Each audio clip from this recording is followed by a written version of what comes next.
Hey everyone, Dan here. Before we get into it, if you enjoy these videos, please hit the like and subscribe button. And keep in mind that these are my own thoughts, opinions, and ideas. These are not meant to be, nor should you take them as, investment or trading advice in any way, shape, or form. Do your own due diligence, put in the work for yourself, and make your decisions based on that. Enjoy. All right, folks, here we are on Sunday, March 24th. We're going to take a look at Fisker today. So, Fisker, boy, oh boy. If we zoom out here, not just to torment everyone, but just to say we've had this downtrend resistance on the chart for a very long time. It tried to make a break here, but then just immediately, really plummeted heading into this earnings and fell back down underneath it. Really big shift there over the course of about a month or so.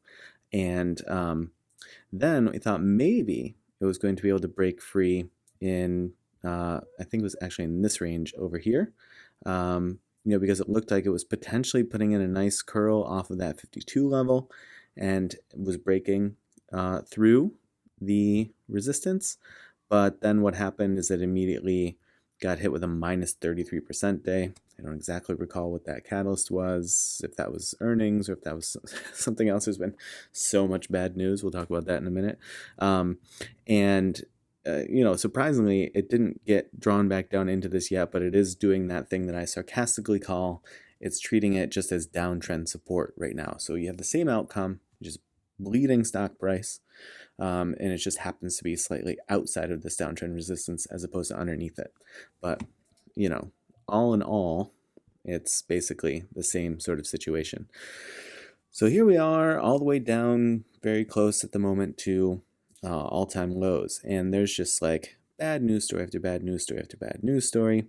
Fisker stock announcing a production pause. There's something here about are they going out of money? Are they running out of money? Yeah, right here.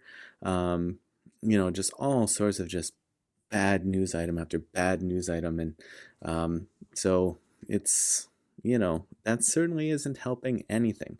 And I think this is a lot of EV stocks are getting caught up with this, even like Rivian, certainly Lucid. I don't exactly recall, like NIO has been beaten up quite a bit for a while as well, XPEV, so there's so many players out there, and so many of them are just getting absolutely crushed at the moment, and Fisker is certainly not immune from that at all. It never really has been.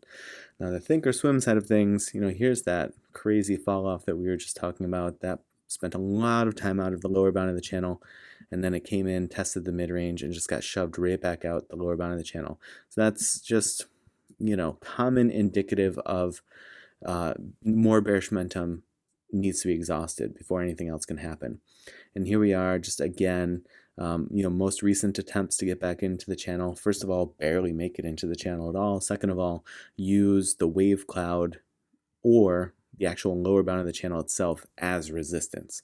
So talk about, again, sort of just strong indications chart-wise, setting aside any catalysts or any sort of dollars and cents from earnings and stuff like that.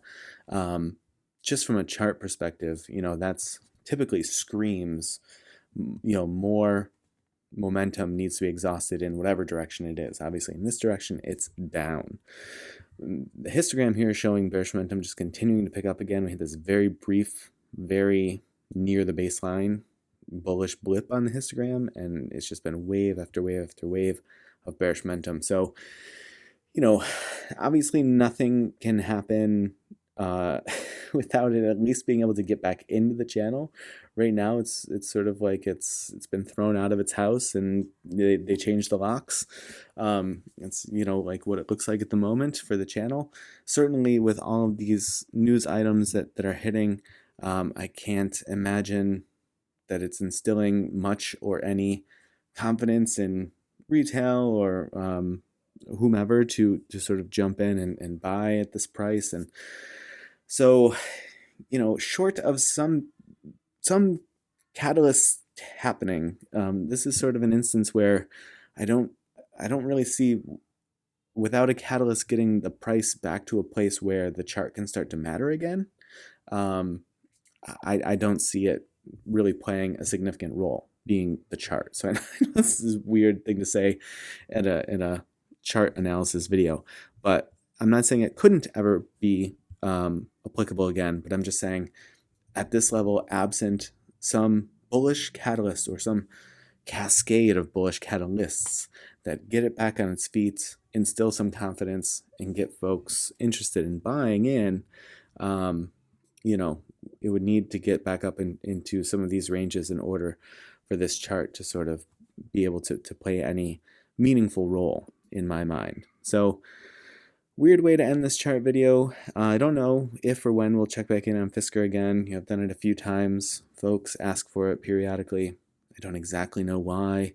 It's just sort of more of the same for a very long time, with a couple of opportunities that it had, but then it just got immediately thwarted by, you know, its poor earnings or poor catalysts, you know, whatever it is. And so, you know, any of these sort of like brief glimpses of hope certainly shuttered and shattered by just the macro picture of just the never-ending trek downward for Fisker.